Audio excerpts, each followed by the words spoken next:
MBA முடிச்சவங்க gate exam எழுதலாமா அப்படின்னு ஒரு சில ஸ்டூடெண்ட்ஸ் வந்து கேட்குறாங்க. எம்பிஏ முடிச்சவங்க கேட் வந்து எழுத முடியாது. ஏன்னா கேட் பொறுத்தவரையும் இந்த சயின்ஸ் டெக்னாலஜி இவங்களுக்கான ஒரு எக்ஸாம் தான் கேட் எக்ஸாம் உங்களுக்கு. பட் நீங்கள் வந்து யூஜிசி நெட் எக்ஸாம் வந்து ட்ரை பண்ணி பார்க்கலாம். யூஜிசி நெட் அப்படின்னா யூனிவர்சிட்டி கிராண்ட் கமிஷனில் கண்டக்ட் பண்ணுற, அதாவது நேஷ்னல் எலிஜிபிலிட்டி டெஸ்ட் அப்படின்னு வந்து சொல்லுவாங்க. ஃபுல் ஃபார்ம் வந்து இதான், யூஜிசி நெட்டோட ஃபுல் ஃபார்ம் வந்து யூனிவர்சிட்டி கிராண்ட் கமிஷனில் கண்டக்ட் பண்ணுற நேஷ்னல் எலிஜிபிலிட்டி டெஸ்ட் உங்களுக்கு. ஸோ பிஜி முடிச்சவங்க ப்ளஸ் 55% மேலே இருக்குது அப்படின்னு இந்த எக்ஸாமுக்கு வந்து எலிஜிபிள்.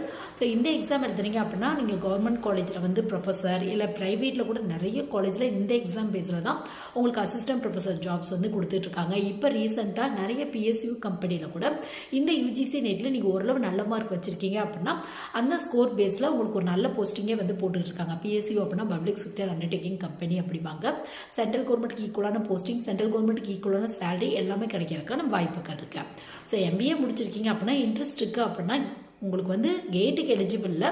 பட் இந்த யூஜிசி நெட் ட்ரை பண்ணி பாருங்கள். இதில் மேனேஜ்மெண்ட் அப்படிங்கிற பேப்பரே இருக்குது. ஸோ இன்ட்ரெஸ்ட் இருக்குது அப்படின்னா கண்டிப்பாக வந்து நீங்கள் ட்ரை பண்ணி பாருங்கள்.